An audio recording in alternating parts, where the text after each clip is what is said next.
First up on the bulletin today, the town of Belagavi in northern Karnataka had its industrial origins in its foundries and hydraulic units.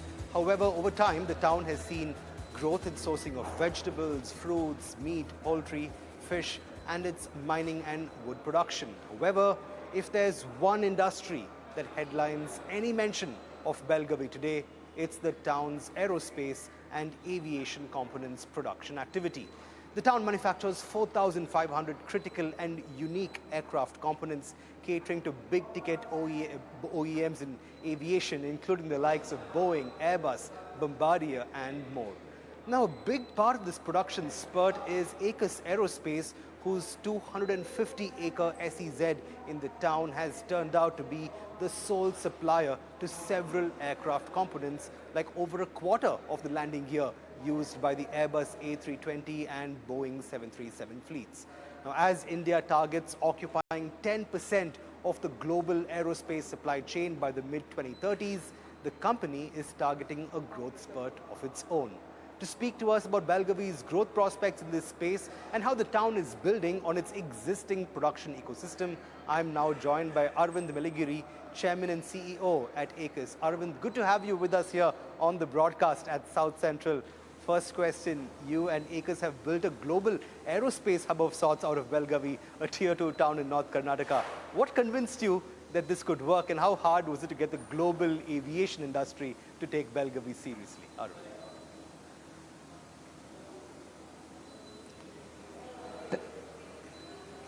Thank you, Jared. When we started this whole journey back in 2007-8 timeframe, we looked at where we stand as a country. We had basically scratching the surface of aerospace supply chain. And when you look at global ecosystems, aerospace ecosystems, like likes of Toulouse or Wichita, Kansas, they're all built in tier 2 cities. They were originally manufacturing was in London, New York. Today it doesn't exist anymore because it's not possible to sustain those things in large cities. When we had to take a look at India at that point in time, we took a 20 to 30 year view of aerospace manufacturing, and we felt that we better to be in a tier 2, tier 3 city where we can sustain this manufacturing ecosystem for a longer period of time.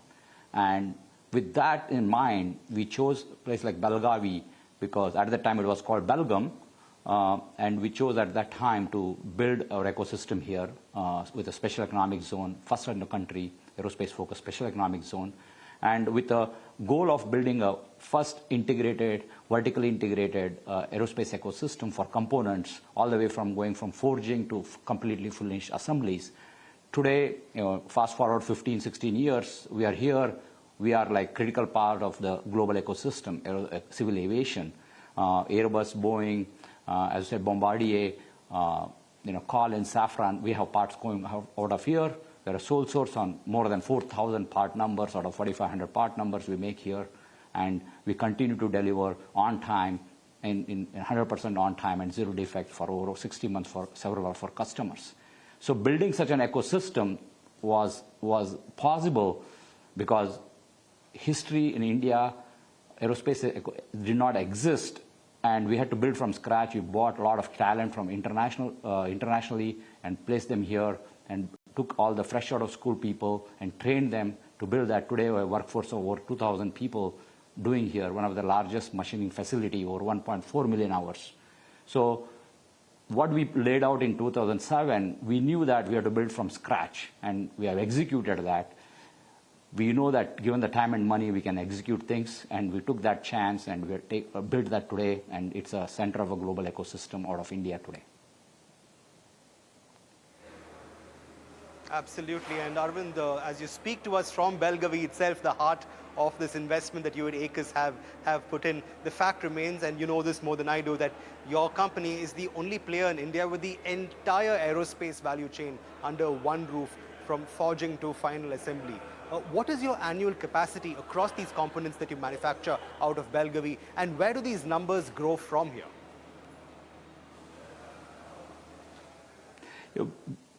We have about more than 1.5 million machining hours capacity here, manufacturing hours. It's not just one roof, it is more than 20 facilities we have in this zone.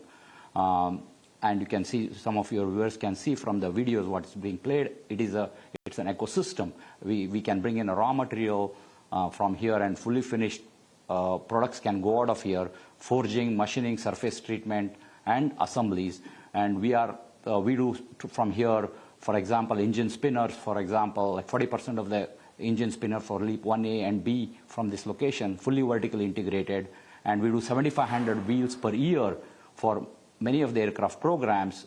That's about 10% of the global wheels capacity. We are the only wheel manufacturer in the country where it's vertically integrated 100% in country. We have partnered with Hindalco Alumex, gotten them qualified to do these aluminum, and we do forging, machining, fully finished products and ship to the customers. So this is what has happened over a 15-year investments and continuous drive to achieve this. And we believe this is just a beginning in our mind, because there is so much in this industry to do. Just to give an example, and every aircraft has more than 200,000 components.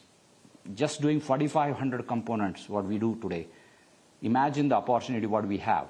Today we are like just 1% of the global supply chain, sourcing out of India. And the opportunity is that we are going to be 10% of the global aviation. And that opportunity exists with the government support and all the push which is happening on the global industry and challenges we see on the West right now on the capacity on the manufacturing engineering and manufacturing capacity. We believe it's a great opportunity for India today, in the forefront, being the forefront of leading this aerospace manufacturing global supply chain. Absolutely, and like you rightly mentioned, and I'm sure our viewers will also be quite interested in knowing that over 4,500 aircraft parts are in fact made from that facility in Belagavi, and this includes Airbus A320 doors to engine spinners. But Arvind, I'm also curious, what is the key challenge when it comes to maintaining quality parameters across such a wide range of components being manufactured? Without getting too technical, what's the go-to playbook to ensuring that quality parameters are maintained at a uniform level? The key comes down to is the culture of the organization and discipline of the people. If you really look at it, our core values, transparency, trust, and respect. Look, we are all human beings. We all make mistakes. The key is we tell our people, if you make a mistake, please tell us. Because remember, these parts are responsible for safety of these aircrafts. And we need to make sure, even if there is an error, if there is a mistake, if we open up, we can always go and see how to fix this, how to recover this situation. So that culture building from scratch, from day one, people coming out of fresh out of school with a humble background in a tier 2, tier 3 cities has made a big difference to us to continue to do that. And it is a monument, what we have, monumental achievement for us. We feel that we are able to do this from this location. And we feel very good about it, of our culture, what we have built, and humble nature of the organization and the people makes us do this day in and day out. We run 24/7, 7 days a week. Obviously, government holidays are there, but apart from that, we don't shut down. Even through the COVID, we had a special permission because of the situation where we are on a global supply chain to run through. And so we run a operation which people are committed. It's all about people doing the right thing, disciplined way, and transparently doing this. And that is a very important thing in this industry. Right. And like you rightly pointed out, India has already said it wants to go from 1% to 10% of the global aerospace supply chain by the mid-2030s. What's standing in the way? What's the one factor you feel that could unlock that growth at a much quicker pace than initially anticipated, that journey from 1 to 10? What's it going to take to fast track that growth trajectory? Look, the aerospace manufacturing is a very capital-intensive industry. So access to capital, access to low-cost capital can help accelerate some of these things, number one. Number two, also, if as India were to build a focus on building a national civil aviation program, some form fashion, that would help most probably accelerate some of this also. Because that can bring up the systems manufacturing and further component manufacturing feeding into that activity. And third, I would say, is anything which can be done to make this like, for example, government is working very hard to see how we can get a final assembly line in India, but if we can do that, then we can also feed the, in a commercial aviation, we can feed the systems and subsystems and components directly into the final assembly lines from there. So that is the three elements, and we are in a cusp of, in what I can say, capability perspective of large engineering talent, and we have, already experienced quality products which are being delivered out of the country. So I think it's just a question of the OEMs and tier ones looking at India as a destination to solve their challenges, what they have today, very long tail supply chain, which sometimes doesn't perform, and they're struggling to deliver the programs, commitments, what they have to their own customers. And we believe from India, an ecosystem can help them deliver that. Right, Arvind, on that optimistic, forward-looking and hopeful note, we hope that more aircraft components continue to get manufactured from Belagavi as India continues that growth trajectory to 10% of the world's global supply chain of aircraft parts. Thank you so much for joining us on the broadcast and breaking down the business of aircraft component manufacturing. Great speaking to you, as always. Moving on from aviation to AI now, the boy you're about to meet is only 16 and still in school, but that hasn't stopped Raul John Aju from building 10 AI apps. Known as the AI prodigy from Kerala, Raul says he's on a mission to help more Indians learn all about AI. I got to catch up with him for a conversation where he tells me what kind of AI needs to build and why building another LLM from the country may not be a great idea after all. Here's a slice of that conversation. To be honest, from a very young time onwards, I was very interested in exploring different things, including tech. So I was doing acting. I even ran marathons, 15, 20 kilometers. I used to do even classical dance, like Nadodi Nirtam and stuff like that. But then I figured the world of technology, got into shooting stuff, video editing. Then I was like, is there a faster way to edit videos? I got a tool I took 2 months to edit a normal video. When I edit, I found a tool that does it in 2 days, the same level of editing. I was like, what was I doing all these years, right? So I was like, how does this tool work? I was like, AI? Okay, so what is AI? That's how I got into the world of AI, and that is the second I started creating videos on it. I was like, gotta go on my YouTube, right?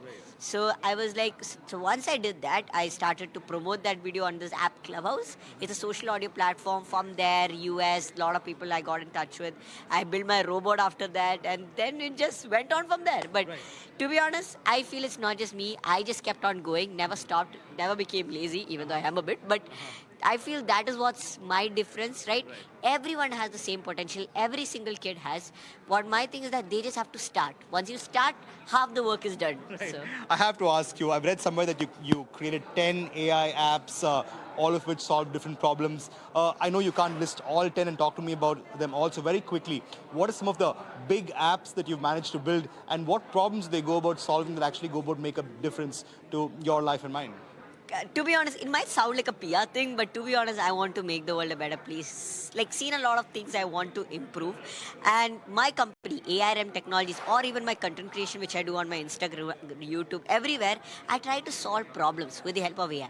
In my company, the tools that we create are with the same aim. We don't focus on creating the next open AI, but rather focusing on vertical domains, like for lawyers, for DevOps, right? One of them is lawyers. It's known as Project 47X. That's the code name. It's going to be known as Rescue AI. First, they're going to hear it. But in short, not everyone knows the right laws, right? So this will tell you the right law on what to do in an emergency situation.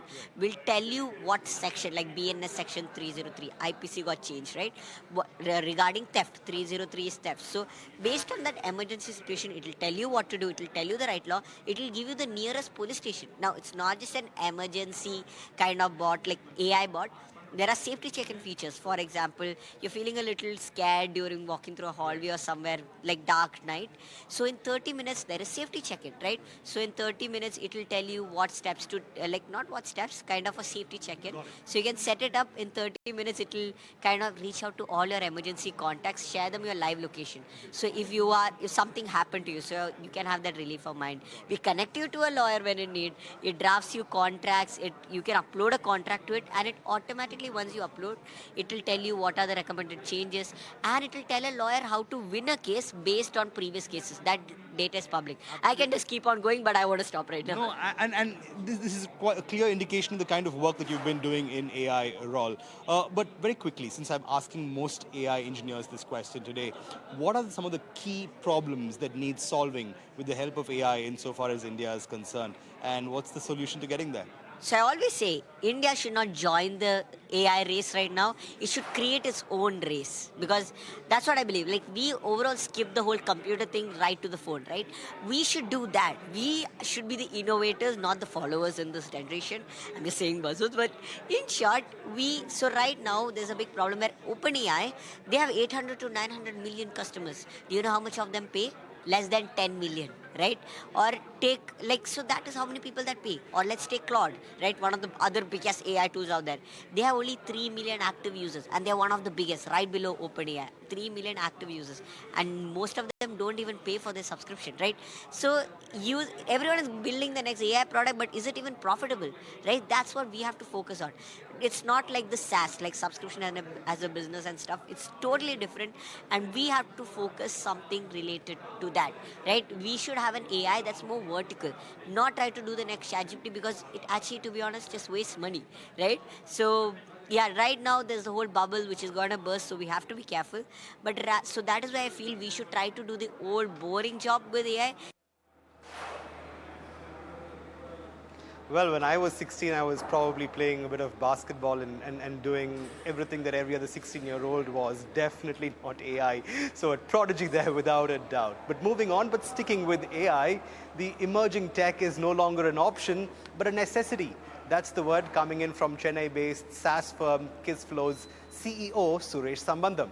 Speaking exclusively to me, the SaaS boss also said that he's presently in discussion with the Tamil Nadu government to introduce an AI curriculum in schools through corporate partnerships. Here's a slice of that conversation.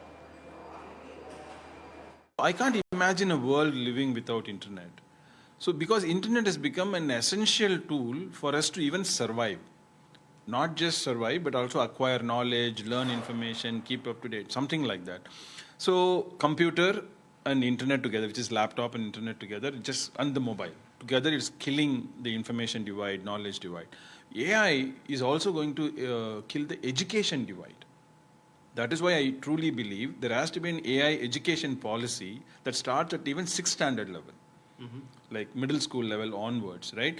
And the beauty about AI is that it is multi-language. It is language agnostic. It can, the students with any language, like they can pick Malayalam or Tamil and then talk to the AI, and then can learn any complex topic.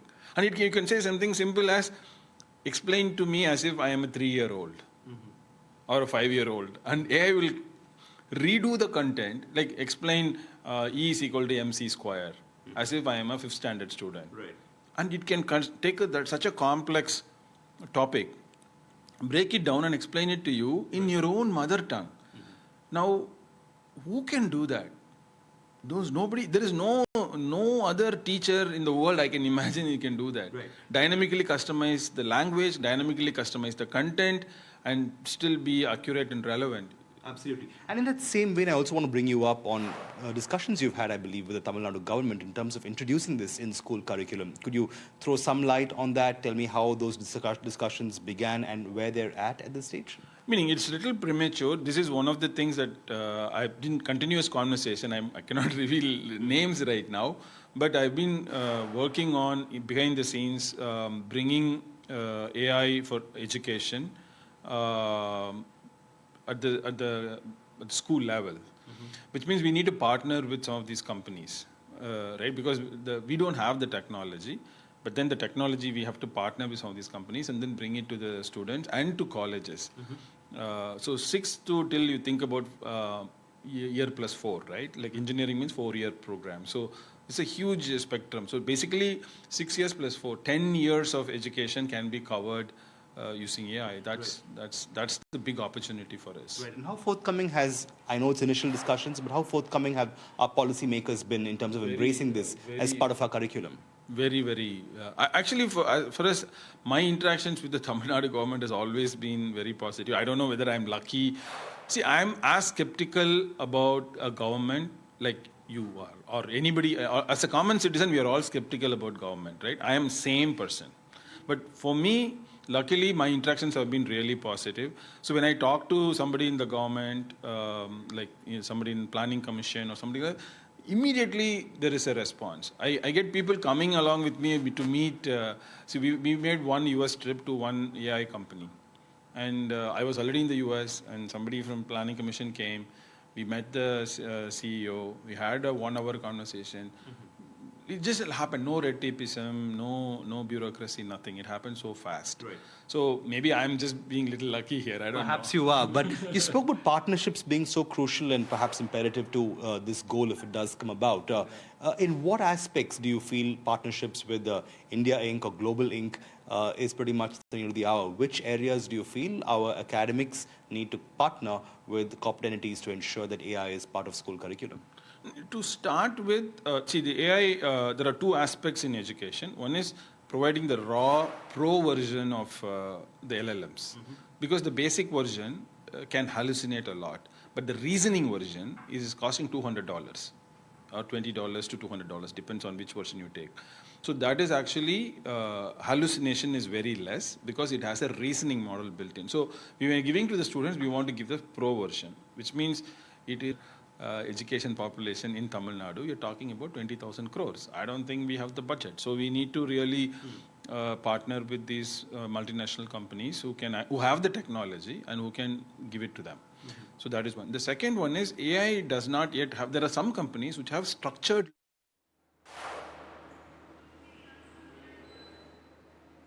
Well, moving on from AI, the death toll from Cyclone Montha has risen to 2, according to a release from the office of Andhra Pradesh Chief Minister Chandrababu Naidu. The storm, remember, made landfall in Kakinada last night and left a trail of destruction in its wake. However, the government of Andhra Pradesh has said that early precautions ensured that losses were minimal. Relief work in the state is expected to continue on a war footing for 2 more days as thousands from the state were displaced as a precautionary measure. The Andhra government also reported crop losses on 38,000 hectares of land and horticultural losses on 1.38 lakh hectares. The government will continue the distribution of food rations to displaced families in line with ongoing relief measures across the state. Meanwhile, Telangana and 25 districts in Odisha also received heavy rainfall all day today as the effects of Cyclone Montha were felt in both states. However, with the cyclone moving further inland and losing out on its intensity and moisture, Chennai saw bright sunshine and clear skies after a 2-day gap. Speaking of Chennai, the Tamil Nadu government has raised its voice in opposition to the centre's SIR or Special Intensive Revision exercise.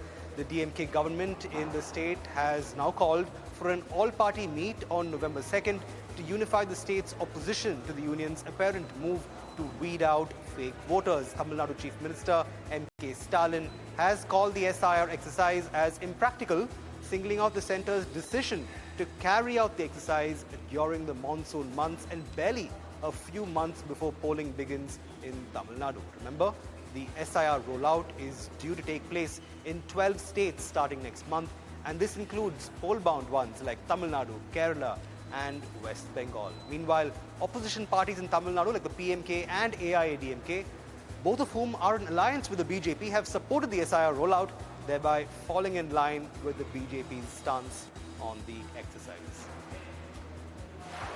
Well, with that, it's a wrap on this episode of South Central. As always, thanks for watching. We'll be back same time tomorrow for more news and updates from South India. For the moment, it's goodbye from us. Keep watching ET Now for more.